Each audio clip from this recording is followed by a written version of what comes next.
Hi everybody, it's AGdollgirl067's. I'm going to actually teach you some things. If you don't want to watch, it's like Roman stuff. So if you don't like watching Roman stuff, then don't watch it. But I think it's really interesting, so hold on. Excuse me. I'm eating. Oh yeah, last night I went to a new moon party at Borders, and we went at like midnight because that's the time the party was. So it was kind of weird. Well, I understand why, but anyway, and I understand why, but anyway, and we bought like the 3-disc DVD set of New Moon. I saw it in the theaters already, and I was making fun of, I was like, saying like, yeah, I love the ending, and my mom was like just dying in the front seat. I knew what it was going on, so, yeah. And if you're wondering what I'm eating these coconut, like, snowballs things. I call them fat cakes because they look like the fat cakes from iCarly, so, or not.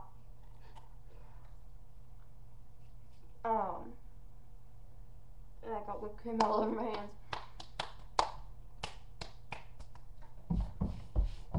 Okay. So, yeah. So, I bought this book last night while I was at the library. Because I'm just, like, really interested in the subject, you know? I laughed at the statue, too. And, so it's actually kind of interesting. Because I think it was near the time of Jesus. Sorry, my hair's a little messed up. Blue. Yeah, I put it on a fake vampire bite last night. I don't know. Can't see it that well anymore, but it's there. See, there's a dot. Anyway, there's like this strand of hair. There you are. Okay. It will never go away. It gets really freaking annoying. Okay. Anyway. We can go like the myths of Greece and Rome, the myths of the Celtic world. Yeah. I'm not basically Celtic, I'm Irish, but you know. There's myths of East Asia, there's myths of South and Central Asia, there's myths of Nordic lands, and the myths Nordic. There's the myths of Egypt and West Asia. And the reason that I'm getting into this now is because we're in like English class, we're reading The Lightning Thief, and it's pretty good so far. I didn't think it was that good because, like, you know, I didn't really have a chance to really like fully understand the concept of the book. I thought he was just like, you know, thief that stole like weather and stuff. I didn't know it was about like gods and Romans and Greeks and stuff like that. So that's what got me interested in it. So okay, I'm sorry, I'm looking at my webcam. I'm trying to fix that little stupid piece of string. It's like there. Anyway,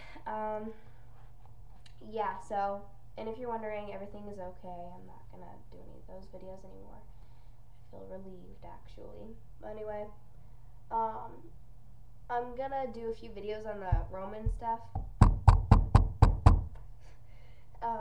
So, what? I just dropped my book. I just picked it up. Anyway, the preface, one paragraph says, like, every culture has evolved its own mythology, defining its character and offering a way to understand the world. This collection of myths contains stories drawn from the 3 outstanding traditions of Europe and from the great civilizations of Asia, some of the oldest, most powerful narratives in the world. Greek, Celtic, and Norse legends from the core of European mythological thought. Myths from the Middle East include those of the Sumerians and Babylonians, whatever, like Babylonians, the ancient Iranians, the Egyptians, the Canaanites, because it has like a bunch of A's, and Hebrews. The section on South and Central Asia deals with the Hindu and Buddhist deities or whatever. Deities. Deities reminds me of when my mom used to call my deities diapers. or diapers, deities, whatever. Sorry. Anyway, of India, Sri Lanka, Tibet, and Nepal.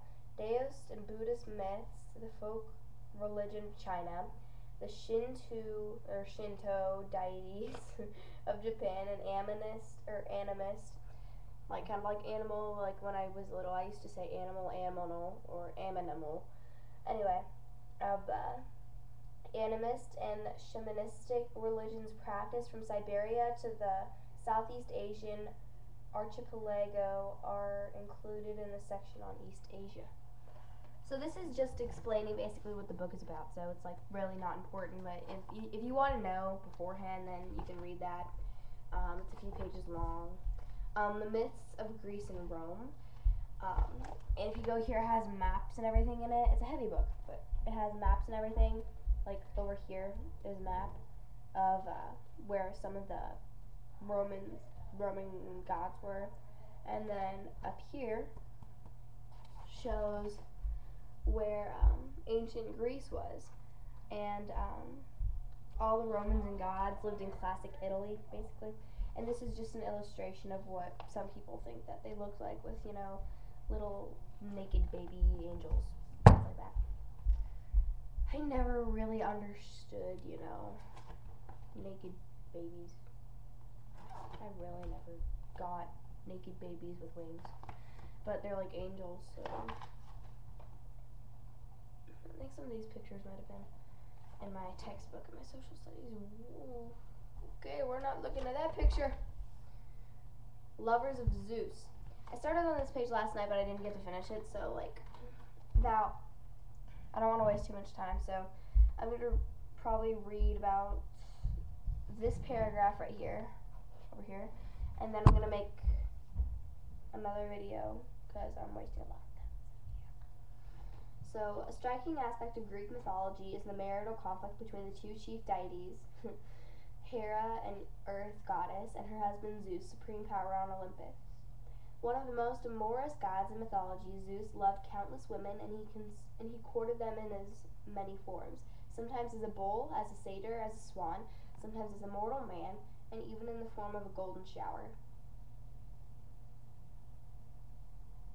So basically, he liked to turn his girlfriends into showers, bulls, and men.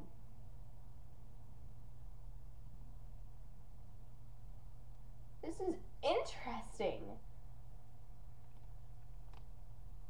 Hera was notoriously jealous and vengeful, pursuing without mercy his lovers and their offspring. The antagonism between the two could be viewed as a clash between different religious traditions or local cults. Each cult recognizing a different lover who was often regarded as the ancestor of a ruling family. I don't know about you, but this is pretty graphic.